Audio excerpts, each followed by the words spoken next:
parents, on est là pour vous aujourd'hui. On va vous aider à trouver une place de qualité pour votre enfant, savoir où et comment faire. Puis on va aussi parler de leur quotidien à la garderie. Bon, pour faire ça, là, j'ai les meilleures personnes, vraiment celles qu'il vous fallait. Alors, je vous présente Marie-Claude Desbiens. Bienvenue. Allô. Qui est directrice générale CPE et bureau coordonnateur de Rivière-du-Loup. Et on a aussi Marilyn Dion, porte-parole et responsable des affaires publiques de Ma Place au Travail. Bonjour. Bonjour. Bienvenue les filles. On vous attendait et il y a bien des parents qui vous attendaient aussi. On va essayer de démêler d'abord, je pense, un petit peu le système de garde québécois. Moi, je suis éducatrice et j'ai des questions de parents presque quotidiennement. Les gens disent, c'est quoi ça? Subventionné, non subventionné, accrédité, privé, milieu familial. On parle après ça d'une garderie ou d'un CPE. On essaie de s'y retrouver, puis vous êtes là pour ça aujourd'hui. D'abord, expliquez-moi.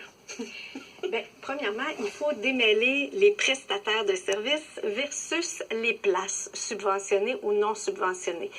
Parce que c'est pas tous les prestataires de services qui vont offrir le même type de place. Je prends la garde en milieu familial, c'est un bon exemple. C'est-à-dire qu'il y a des responsables en milieu familial qui vont offrir des places subventionnées et d'autres qui vont préférer offrir des places non subventionnées. Donc, c'est le même type de prestataire de service. C'est le même service que vous pouvez vous attendre au bout de la semaine, mais avec des places subventionnées et non subventionnées, selon le choix de la responsable en milieu familial. Bon, puis là, ça veut dire quoi? Dans le portefeuille des parents, ça change-tu quelque chose? Là, au niveau du paiement, ça va fonctionner comment, par exemple? Bon, c'est sûr que la responsable, et on peut parler aussi des garderies à but lucratif, qui vont décider d'offrir des places non subventionnées. À ce moment-là, c'est la personne ou le propriétaire de la garderie qui va édicter le prix, qui va choisir le prix, qui va signer ses ententes de service avec les parents. Et c'est vraiment une relation à ce moment-là, prestataire de service et clientèle. Donc, le gouvernement, à ce moment-là, ne subventionnera pas la place.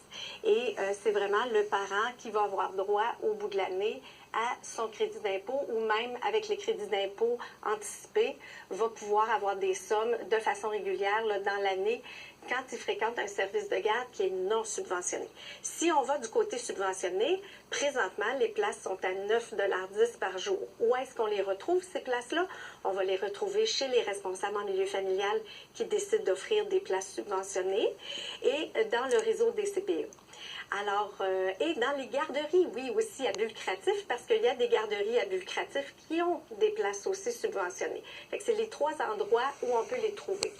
Il y a maintenant aussi un nouveau format de service de garde qui est parti il y a quelques années sous forme de projet pilote, mais qui est en train de se cristalliser. Ce sont les services de garde en communauté. Ces services de garde-là sont offerts par des responsables en milieu familial, mais qui vont offrir le service ailleurs que chez elles, dans un endroit où il n'y a personne qui vit. C'est-à-dire qu'on peut avoir des responsables en milieu familial qui vont opérer leur service au domicile d'une personne. À ce moment-là, ce n'est pas un service de garde en communauté. Mais quand on a une responsable ou deux